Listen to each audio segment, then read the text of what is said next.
না আপনাকে কেন শিক্ষার্থীরা আটকালো? কারণ ছাড়া তো আটকায়নি।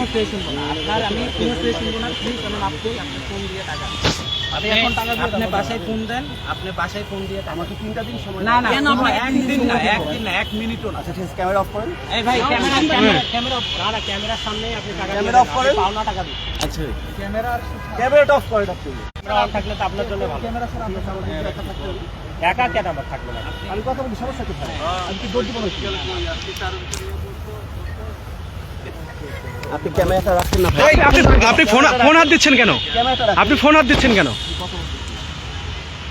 আপনি আমার দিকে তেড়ে আসছেন কেন? মোবাইলটা অফ করেন, আমি কথা কেন দিচ্ছি তো, তাহলে কি কথা বলতেছেন? আচ্ছা আপনাকে শিক্ষার্থীরা কেন আটকেছে আপনি তো বলবেন। শিক্ষার্থীরা যেমন কেন কথা বলতেছেন? আমি তো সবার দেখতেছি তো কি সলিউশন করা যায়, তারপর কেন কথা বলতেছেন? আপনার তো অতিরিক্ত করতেছেন, মানহানি করতেছেন। আপনি টাকা দিচ্ছেন বলবেন কি? উনি হইতেছে প্রতারণা করে সবার কাছ থেকে টাকা পয়সা নেয়। এখন আমাদের এক বড় ভাইয়ের কাছ থেকে উনি সুভাষ ভাই উনি ওনার কাছ থেকে টাকা পয়সা নিছে।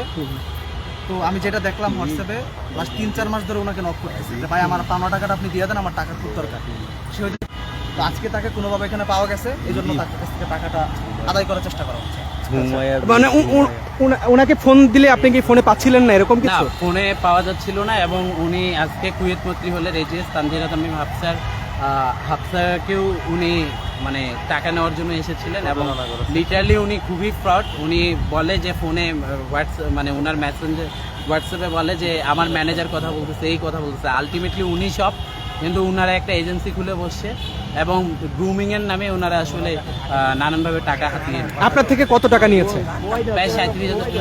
এখন পর্যন্ত 37,000 টাকা নিয়েছে। অনেকের কাছ থেকে এমন অনেকের কাছ থেকে নিয়েছে। আজকে আসলে তাকে ধরলেন কিভাবে? আজকে আমরা তাকে আমাদের এক মানে আমাদেরই এক ক্যাম্পাসে তাকে দেখা গেছে, দেখে আমরা ঢাকা বিশ্ববিদ্যালয়ের একটা এরিয়াতে তাকে দেখা গেছে। সে ইয়া করতেছিল, তখন তাকে আমরা পরে যেয়ে শুনি সে ওনাকে টাকা নিতে আসছে, সেও নাকি টাকা দিতে আসছে। টাকা দিতে আসছে।